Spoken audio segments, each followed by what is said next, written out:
favorite speakers. There's a whole lot of signal and not a lot of noise. So, heads up everybody, I'd like to introduce the CEO of Portent Interactive, the author of your lunch today, among many other things. Thanks a lot, Ian, for your stuff. And without further ado. Thank you.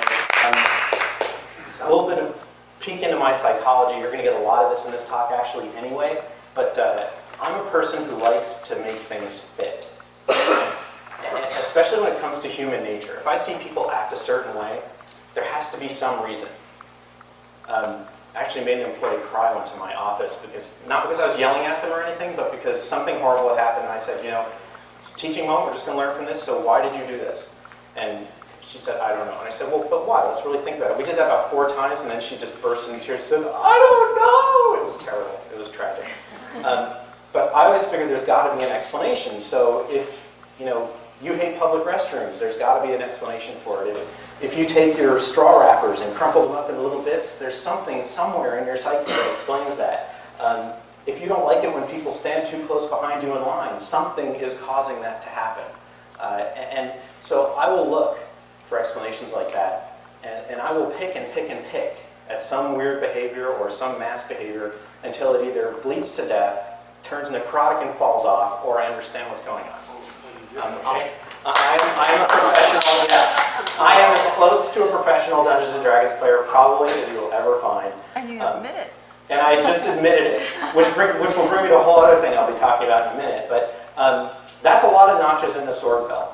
All right, that's a long time doing this stuff. And you know, I would love to tell you that I play because I love the sense of adventure and creating a story and doing things in a fictional world that you couldn't possibly do in the real world. But the truth is that is utter bullpucky.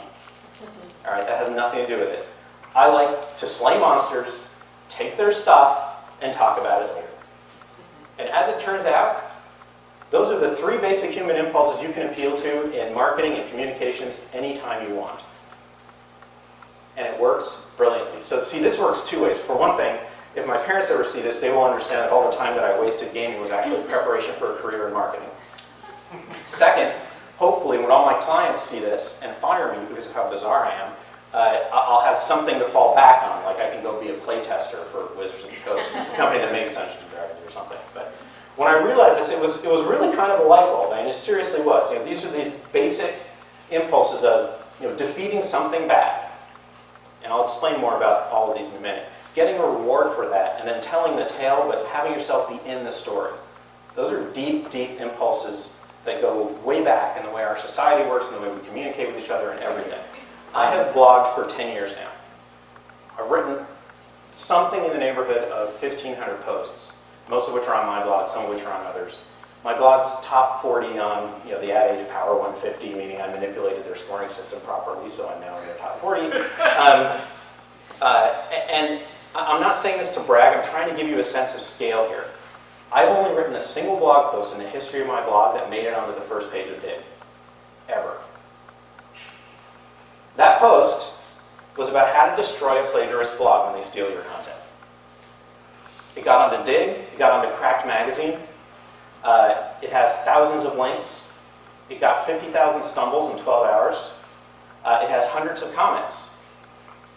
And the question I always asked myself was, why? I have a lot of posts on there, and they're all good. Most of them are far better researched than this one.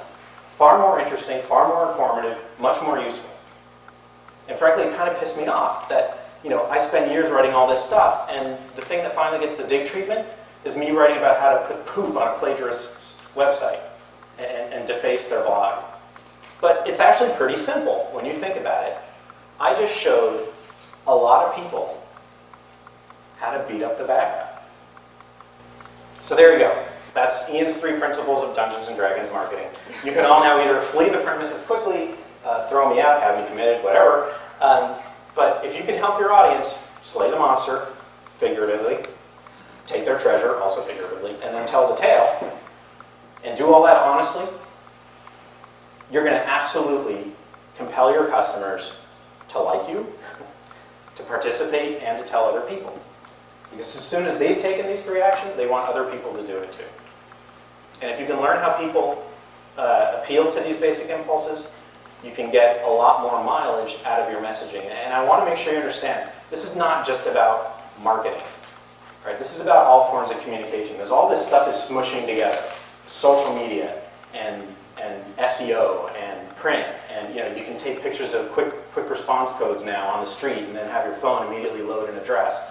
As that all comes more and more together, our jobs are going to be more and more about communications and less just about advertising and marketing messages. You never know where something's going to work.